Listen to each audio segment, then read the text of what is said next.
Assalamualaikum sumay mbokk sumay xarit technicien yi may suivre ci TikTok.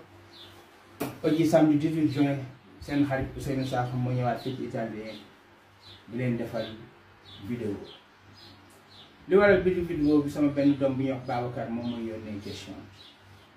Ma ne ko may ma ba samedi. Gannaaw defal nag briefing bu gaaw ci WhatsApp expliquer ko ma ne ko ay samedi inshallah comme question bi nu ma neexee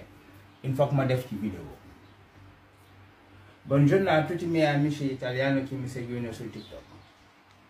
Oggi sono venuto per fare la dimostrazione qual è la differenza tra i tre interruttori differenziali, tipo AC, il tipo A e il tipo F. Me l'hai mandato un video. È solo lo scopo di questo video di oggi. Bi ma ko yónnee Assane ma ne ko Assane danaa la ci defal vidéo samedi bu ngeen xoolee trois différentiels yi interrupteur différentiel yi ñoom ñëpp ay différentiel lañ mais am na lu leen wutale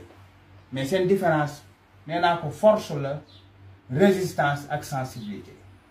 parce que bu ngeen xoolee type A bi li ci ëpp on l'utilise pour les appareils électroménagers ki foo mu dem bu ngeen xoolee type F bi moom aussi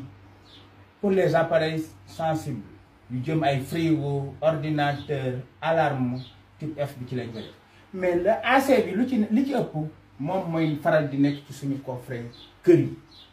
parce que bu ngeen xoolee tey moom laay indil fii plan bi coffret kër la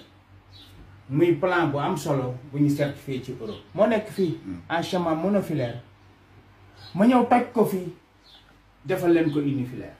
bu ngeen xoolee bu disjoncteur bi wàccee moo jël ñaari différentiel yi différentiel bi type AC la 25 ampères 30 milliampères lu am solo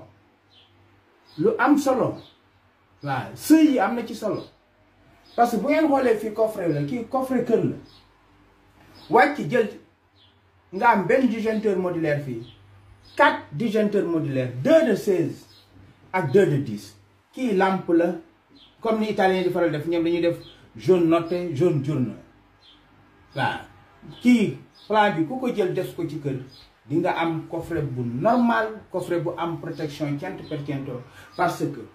différentiel yi lii seen njëriñ ñooy protéger